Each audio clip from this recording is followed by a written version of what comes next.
The Walking Dead: The Ones Who Live Episode 3 brought callbacks to Season 7 of The Walking Dead and the other shows, and that one very famous mistake they made, even if Rick Grimes has no room for those right now. BD here, and in this video we're going to be breaking down Episode 3 of The Walking Dead: The Ones Who Live, with everything you might have missed from this show and the many other spin-offs, complete with insights from the cast and crew and a review score out of 10 at the end of the video. Subscribe to the Comicbook.com channel as we get started. Let's jump in.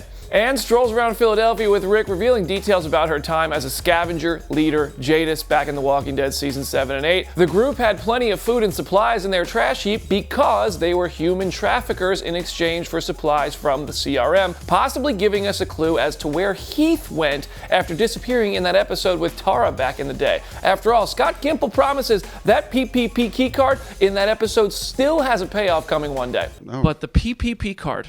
Yes, no, we're still. That's still coming. Yeah. That's. And by the way, like even it's like what with the does it mean, CRM. Scott? No, I'm not gonna Tell me. I won't tell not anyone. gonna It's do just me and you here. I'm not going to do it because by the way, there is a mythology to it. But the thing is, and damn it, I want to do that. But if things change and you haven't released that much, you can pivot. But I will say we have. It's just sitting on a shelf right now. This really great mythology that actually, pardon me, it might apply to something very, very soon. Fun fact, I talked to Jadis actor Pollyanna McIntosh this week, and she told me that that famous helicopter movie mistake we all lost our minds over when something was flying in the background over the trash heap in Season 7 of The Walking Dead, Scott Gimple told her it was a mistake at the time, and the helipad at the trash heap was irrelevant back in those days, but later told her that he knew all along he was going to have her be a part of Rick's exit from the show, and the helicopter and the expansion and all that CRM story was all part of the plan all along. So he says it wasn't a mistake. Do we believe him? Was this like a Bob Ross happy accident? Either way, it's cool. Years ago, it is revealed Anne is trying to move up in the CRM, and this scene seems like it would be set before the events of World Beyond, whereas Jadis, she not only talked about Rick Grimes, but also killed a CRM leader's daughter as well. In the now, Jadis is ready to kill everyone in Alexandria to protect Philadelphia and its secret existence, calling back to the fact that the Omaha and Portland CRM communities don't know about Philadelphia's location, only its existence. One thing I think we can take away about this character is that when her hair is long, like earlier in the episode, she is friendly and goes by the name of Anne. When she has this do up top, she goes by the more ruthless and driven Jadis persona. The narration of the episode continues as Michonne continues writing to Judith under that name of Choto she gave her as a code name, and she's also not hiding that she's an A rather than a B in the CRM, with the only part of the plan laid out by Rick being followed is not looking at him when they're out in public together. General Beal returns and he says Okafor showed them all that, quote, our enemies can be our salvation, and the camera changes focus between Rick and Jadis, referencing their past as enemies, which led them both to saving each other on The Walking Dead and possibly foreshadowing this new rift between them leading to their salvations, or at least one of them. Beal adds nicely to The Walking Dead lore, saying he found an historic sword and used it in the Battle of Fittler Square. Fittler Square is a neighborhood in Philadelphia, so it would seem that a famous post-apocalyptic battle went down at the location because when you Google it, nothing comes up as a part of our real-world history, so this seems to be something that happened in the zombie apocalypse. The sword belonged to Hugh Mercer, a Revolutionary War general, and Beal explains that Mercer fought on multiple sides in multiple wars, and ultimately Mercer died in George Washington's army, trying to lead an uprising against the British in the Revolutionary War.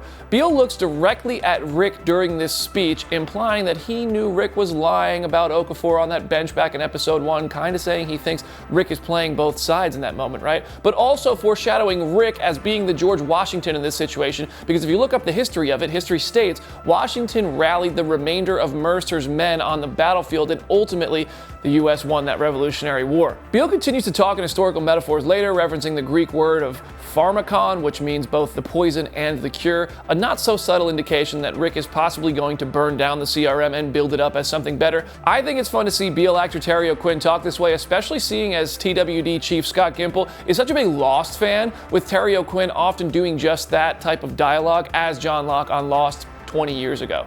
Off-screen, Beal gives all the CRM secrets to Thorne, who then shares a bunch of them with Rick Grimes, and I can't help but think this was all a tactic by Beal, knowing she would report it back to him. So is he telling her the truth? Is he manipulating Rick and Thorne? And if so, why? What's his real grand plan here? I'm not sure, but we're halfway through the show, so my guess is we'll probably find out very soon. Rick comes up with a plan for Michonne to leave the CRM without him, but she doesn't take it. This causes problems. Jadis totally saw that coming, but in exchange just gets Rick finally acknowledging her awful haircut. There's no Easter egg to the haircut line, I just thought it was really funny, and I couldn't not mention it in this video. Michonne finds the person who carved her image and the Japanese writing into the phones, and also gives more information to this guy than she probably should have, but Michonne doesn't really seem keen on following Rick's plan and remaining a secret in the CRM. This just seems like something that could be a loose end later in the show, with Michonne's identity now being known by another person there. During mission prep, Thorne reveals that the CRM gear includes a device with a button that sends a signal to get a CRM helicopter within 300 miles to come pick you up if you need it. Something which I feel like could come in handy later in the show, and also could inform how Rick was saved several years ago by Ann/Jadis outside of Alexandria. On their Walker clearing mission, Rick sees Thorne take aim at Michonne, which might mean he's going to have to take aim at her, and Rick is gonna start living this whole keep your enemies close type mentality, I think. The whole thing gets Rick a promotion in the CRM, and this all leads to him insisting on a breakup with Michonne.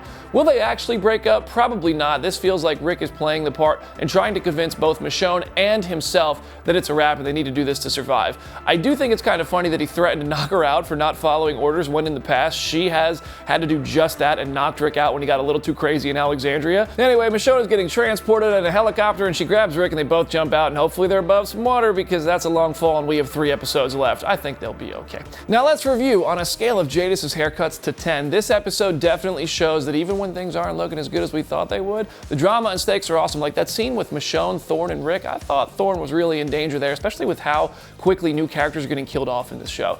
Michonne kind of drove me a little crazy in this episode though, constantly jeopardizing her and Rick's safety, but after years of searching for Rick, it makes sense she wouldn't just give up so easily on trying to get him out of the CRM. I mean, she didn't even really try to fit in, and her life and Rick's are literally on the line if she keeps killing Walker so easily and standing on such business against Thorne. We know Michonne is tough, but I did think she'd at least play along and try to blend in a little bit more or a little bit longer and ride it out until better or more acceptable plans of how to possibly escape presented themselves. I found Jadis and Beal to have the most interesting roles in this episode because I'm a sucker for world building, and their roles within the CRM are doing just that in really cool and exciting ways. The cliffhangers on these episodes have been wild, and leaping from a helicopter, now that is an all-timer. The strain and tension between Thorne and Rick is also interesting to follow, much like the foreshadowy metaphorical dialogue that Scott Gimple and the team are writing for this one. Overall, I'm giving episode 3 of The Walking Dead: The Ones Who Live an 8.1 out of 10. What did you think of this episode? Share your thoughts in the comments section and subscribe to the Comicbook.com YouTube channel for more videos like this one, exclusive interviews, and more. I'm BD. I'll see you there.